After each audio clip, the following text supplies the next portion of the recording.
Oke guys, jadi dalam video ini saya akan share 5 bisnis yang modalnya kecil, bahkan bisa dibilang hampir tanpa modal, yang bisa bikin kamu kaya raya dan margin cuannya gede banget.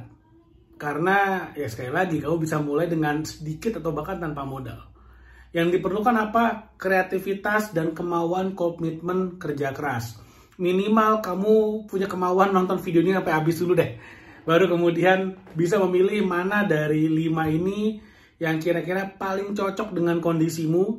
Dan dari 5 ini saya udah pilih yang sebenarnya semuanya cocok buat kamu. Kenapa? Karena modalnya kalaupun ada itu adalah internet. Dan saya yakin kalau kamu nonton video ini di YouTube atau di media sosial manapun, artinya kamu punya akses ke smartphone dan ke internet.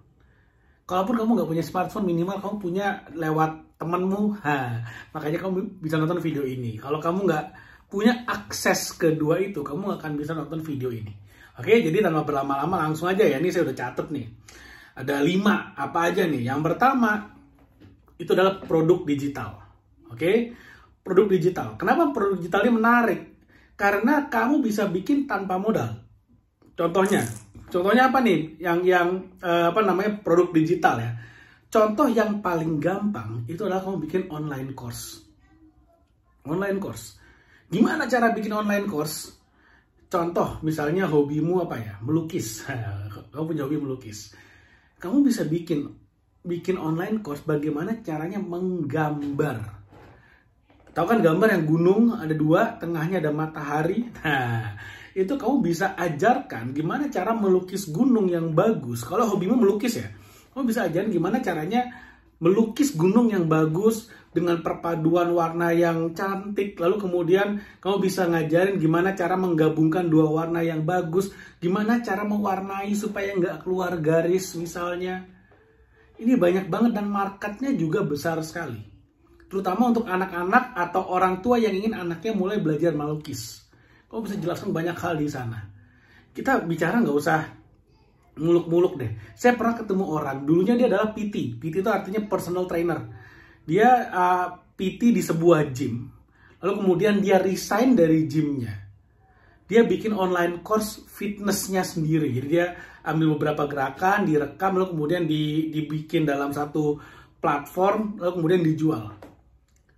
Customernya ada 1.000 orang, masing-masing bayar 150.000 per bulan. Atau 10 US dollar per bulan. Dikalikan 1.000. Itu adalah 10.000 US dollar atau 150 juta per bulan. Dan itu adalah passive income. Karena orang bayar terus, bayar terus. Seru banget. Jadi, bikin online course itu sesuatu yang sebenarnya sangat mudah. Mudah dalam arti gini. Kamu cari apa yang kamu senang lakukan, kamu dokumentasikan, direkam, lalu kemudian dijual. Tentu disusun dulu ya modul-modulnya, jadi bab 1 bahasa apa, bab 2 bahasa apa, bab 3 bahasa apa, dibuat yang sistematis, lalu kemudian direkam, lalu kemudian udah jual, selesai, sesimpel itu, gampang sekali. Jadi gimana caranya? Pertama, cari dulu topik yang kamu kuasai. Sekali lagi, topik yang kamu kuasai. Kalau kamu adalah misalnya, aduh saya cuman bakatnya tidur doang, saya mah nggak suka ngapa-ngapain, ya udah bikin online course gimana caranya tidur. Banyak orang di luar sana mengalami kesulitan tidur. Jadi kalau kamu bisa ngajarin gimana cara tidur, oh ini demand-nya besar sekali. Seperti itu ya. Lalu kemudian jualnya di mana?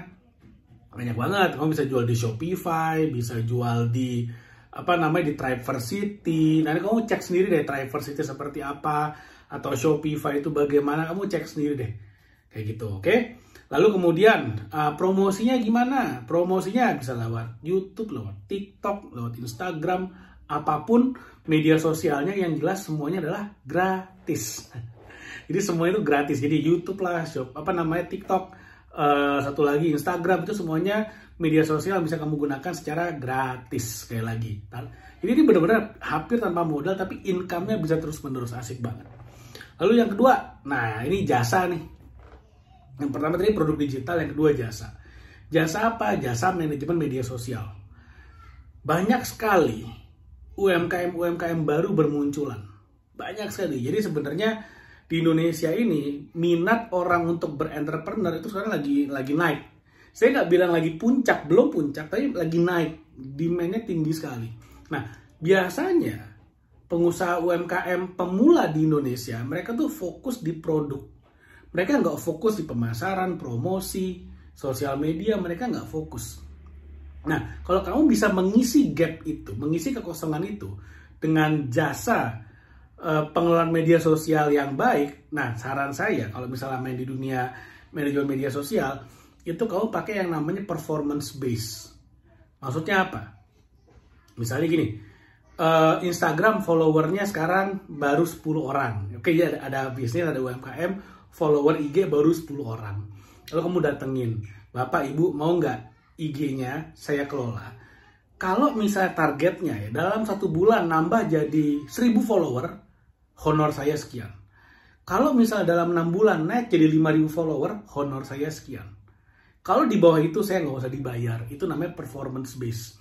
Kamu dibayar berdasarkan performamu, berdasarkan hasilnya, resultnya.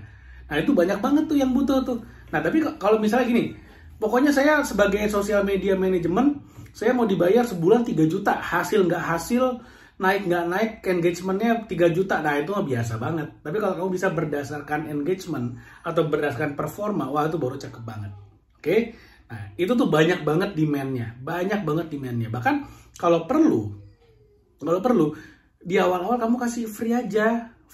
Misalnya ada rumah makan, follower IG-nya baru 10. Yaudah, tawaran aja, Pak, Bu, saya kelolain sebulan gratis. Kalau misalnya Bapak Ibu suka, kontrak. Nah, termsnya kayak gini. Misalnya kalau penambahan sekian follower, bayarnya sekian. Tapi kalau ternyata 1 bulan nggak cocok, ya udah nggak apa-apa. It's okay, saya kembalikan. Nah, logikanya, kalau misalnya dalam sebulan kamu bisa naikin followernya dari 10 jadi 1000, bulan kedua mau dilepas nggak? Mungkin aja mau. Mungkin mau dilepas, tapi peluang kamu untuk direkrut, di-retain, dilanjutkan pengelolaannya itu jauh lebih besar. Karena kamu udah kasih result di depan, hasil di depan. Dan bagi si business owner udah nggak ada resiko, nothing tulus. Seperti itu. Bahkan kalau misalnya kamu dilepas ya, resikonya sosmednya akan turun lagi. Seperti itu. Ya, yang ketiga nih, jasa pembuatan website atau landing page. Nah ini sekarang gini, UMKM di Indonesia itu mereka fokus kepada produknya, produk atau jasanya. Saya punya keripiknya kelebihannya apa? Enak. Saya punya keripiknya apa? Pedas, sehat, bergizi. Saya punya keripik, kelebihannya apa? Murah, enak. Nah, kayak gitu-gitu aja, bolak-balik tuh. Semuanya diputar-putar kayak gitu aja. Nah, mereka lupa bahwa selain punya produk yang enak, yang berkualitas, tentu saja harus punya eksistensi di dunia web, di dunia internet yang profesional. Selama ini kebanyakan orang fokusnya di mana ya? Di sosial medianya doang, di Instagramnya doang. Tapi mereka lupa harus ada yang namanya landing page untuk memperlihatkan bahwa bisnisnya memang profesional. Nah, landing page itu nggak cuman untuk bisa jualan doang atau sebagai company profile doang. Tapi landing page juga sangat bagus untuk apa? Untuk mendapatkan database customer. Nah, kalau kamu menguasai caranya, kamu bisa kasih jasa ini. Misalnya nih, kamu bisa mainnya begini nih, agak ditweaknya gini. Oke, saya buatin landing page gratis. Saya promosikan kalau misalnya dapat database customer sekian, saya baru dibayar. Jadi, otomatis kalau misalnya kamu nggak perform atau bikin landing page tapi kemudian nggak ada yang datang, kamu nggak dibayar. Nah, itu baru keren banget tuh kalau berani kayak gitu. Kalau landing page-nya jadi bagus, ada orang datang terconvert menjadi database calon pelanggan, nah itu baru mantap. Dan kamu dibayar berdasarkan berapa leads yang masuk atau berapa database yang masuk. Misalnya per satu database kamu dibayar Rp1.000. Artinya kalau misalnya berhasil mendatangkan 1000 database, baru kamu dibayar 1 juta. Contohnya kayak gitu. Nah itu baru keren banget tuh. Berikutnya, yang keempat, bisnis jualan di TikTok sebagai affiliate. Sekali lagi, sebagai affiliate. Nah, gimana caranya? Pertama, kamu harus cari produk yang laku dulu. Cara gimana ya? Gampang lah, lihat aja berapa yang udah beli tuh produk, kan gitu aja. Misalnya, kamu jual, mau jadi affiliate untuk produk parenting, misalnya mainan anak. Mainan anak nih contohnya, ya cari aja mainan anak mana yang penjualannya tinggi. Nah, udah kamu jualan barang itu aja. Artinya demand-nya ada. Nah, lalu kemudian kamu tinggal cari. Biasanya nih ada banyak nih mainan anak kan. Nah, biasanya ada juga yang jualannya banyak, lalu kamu pilih yang mana yang ngasih komisi paling tinggi. Sesimpel itu. Kalau kamu tertarik dengan jualan buku bisnis, nah ini saya mau rekomendasi ini. Ini buku saya nulis 69 strategi marketing dan branding. Ini komisinya 30% sampai 60%, bayangin. Jadi harga buku 100.000 kamu bisa dapat antara 30.000 sampai 60.000 per penjualan. Untuk affiliate yang lama yang dari awal udah menjualkan buku ini semuanya komisi 60.000, 60%. Nah ini asik banget, ini komisi paling tinggi se-Indonesia nih. Oke, nah penjual juga banyak banget. Nah kalau kamu mau jualan silakan. Kalau mau cari yang lain juga nggak apa-apa. Tapi TikTok affiliate ini menarik banget, kenapa? Karena tanpa modal. Sekali lagi tanpa modal, kamu tinggal cari produknya apa. Ya dengan catatan kamu udah punya akun seller ya, yang ada keranjang kuningnya. Kamu tinggal cari produknya, lalu kemudian kamu bikin kontennya, udah biarkan kontennya bekerja. Kalau kontenmu nggak banyak yang nonton, bikin lagi, cari lagi konten-konten yang banyak orang yang nonton. Nah, kalau mau meningkatkan penjualan sebagai TikTok affiliate lagi, kamu bisa gunakan yang namanya ads. Nah, itu alasan kenapa saya kasih komisi tinggi di buku ini, 60%. Kenapa ya? Karena saya pengen orang-orang yang mempromosikan buku ini, afiliator-afiliator buku ini, ya mereka ngiklan. Jadi mereka punya budget buat ngiklan, makanya saya kasih komisi gede. Simpel itu, kalau saya kasih komisi 5%, 10%, ya saya yang kaya sendiri, afiliator saya yang kembang kempis. Sesimpel itu. Apalagi kalau mereka ngiklan, dia pasti boncosnya. Tapi karena saya kasih komisinya gede, mereka ngiklan juga worth it banget, kayak gitu. Nah, yang kelima nih, ini menarik banget sebenarnya. Kamu bisa jadi reseller atau dropship untuk produk-produk yang lagi viral. Jadi bedanya apa dengan affiliate yang tadi? Affiliate, ya kamu udah barangnya udah ada, kamu jualin, kamu dapat komisi. Nah, kalau reseller atau dropship, reseller tuh gini, kamu beli barangnya, lalu kemudian kamu jual. Biasanya kalau reseller itu model bisnisnya kamu beli dalam jumlah besar. Misalnya kamu beli 100, dikasih margin misalnya 20%. Jadi harga barang misalnya 100.000 nih. Kamu beli 100 biji dengan harga 80.000. Jadi dengan modal 8 juta, kamu bisa jual lagi dengan potensi revenue-nya 10 juta. Sesimpel itu sebenarnya. Nah, jadi sebetulnya ini adalah model bisnis yang modalnya nggak perlu gede. Jadi reseller itu beda dengan distributor gitu. Distributor harus gede banget. Sekali beli 10.000 gitu. Ada MOQ-nya besar.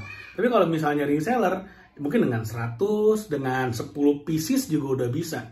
Nah, gimana cara jadi reseller yang bagus? Contoh gini.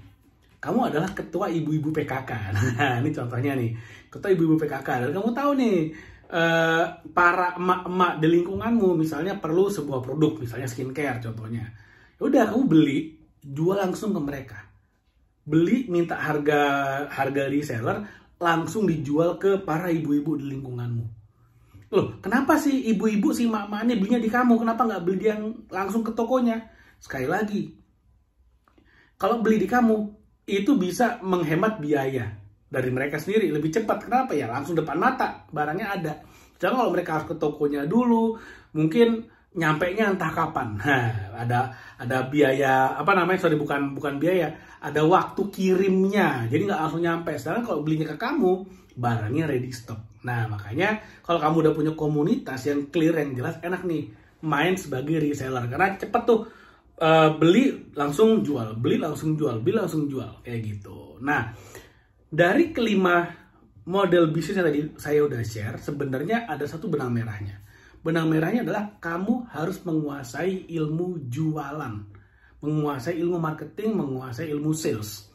Karena gini, perlu nggak modal besar? Semua bisnis yang tadi saya sebutkan, 5-5-nya nggak perlu modal besar, bahkan tanpa modal pun bisa. Tapi yang diperlukan adalah satu yang namanya skill jualan, skill marketing. Makanya kenapa saya menulis buku ini, 69 strategi marketing dan branding. Karena saya lihat ada banyak sekali orang-orang yang ingin memulai bisnis. Mereka punya produk yang bagus, tapi cara pemasarannya biasa. Produk-produk yang biasa dipasarkan dengan cara yang hebat, itu akan mengalahkan produk-produk yang hebat yang dipasarkan dengan cara yang biasa. Makanya saya bikin buku ini. Nah, kalau kamu pengen belajar cara jualan, kamu pengen jadi jago jualan, nah kamu bisa beli buku ini, nanti linknya ada di bawah. Silakan dibeli dan dipelajari. Dan kalau kamu mau jadi affiliate-nya di TikTok, itu juga bisa. Silakan, ini buku udah terjual udah ribuan, lebih dari 5.000, lebih dari 6.000 eksemplar di TikTok. Jadi mudah-mudahan bisa bermanfaat juga buatmu. Oke, thank you. Sampai ketemu lagi di video berikutnya. Jangan lupa like dan subscribe YouTube channel ini.